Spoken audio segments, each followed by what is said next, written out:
जिल्हा परिषद शिरोळ तालुक्यामध्ये जिल्हा परिषद आणि पंचायत समितीची निवडणुकीची प्रचार यंत्रणा जवळजवळ संपत आलेली असतानाच आत्ताच बहुजन आघाडीनं महाविकास आघाडीला पाठिंबा देण्याचं कारण काय?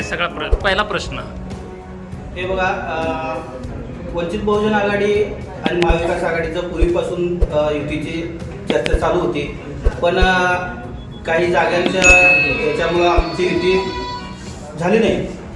पण आता आमचे उमेदवार 3 ठिकाणी लढत आहेत, त्या ठिकाणी चांगली ताकद लागलेली आहे. पण इतर ठिकाणी जातीवादी मानसिकतेच्या लोकांना चान्स मिळू नये किंवा आमचे मतदान दुसरीकडे डायव्हर्ट होऊ नये, त्यासाठी समविचारी पक्षासोबत आम्ही युती केलेली आहे आणि आघाडी केलेली आहे आणि त्या ठिकाणी आम्ही त्यांना बळ देण्याचं काम करत आहोत. आता तुम्ही कोणत्या कोणत्या जिल्हा परिषद पंचायत समितीला जिल्हा परिषद आणि पंचायत समितीला महाविकास आघाडीला पाठिंबा दिलाय?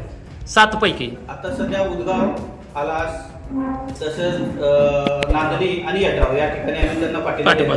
तुम्ही आता एक बोलत म्हणला की जातीवादीच्या पक्षांना किंवा आघाडीला न पाठिंबा देता आम्ही एक बहुजन समाजातली महाविकास आघाडी म्हणून त्यांना पाठिंबा दिला. तुमचा बोलण्याचा रोष कुणाकडे आहे? जातीवादी कोण करते या शिरोळ तालुक्यामध्ये?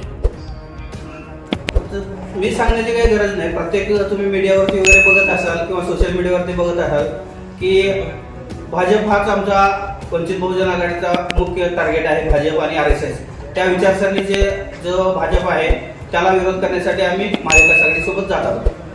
ठीक आहे.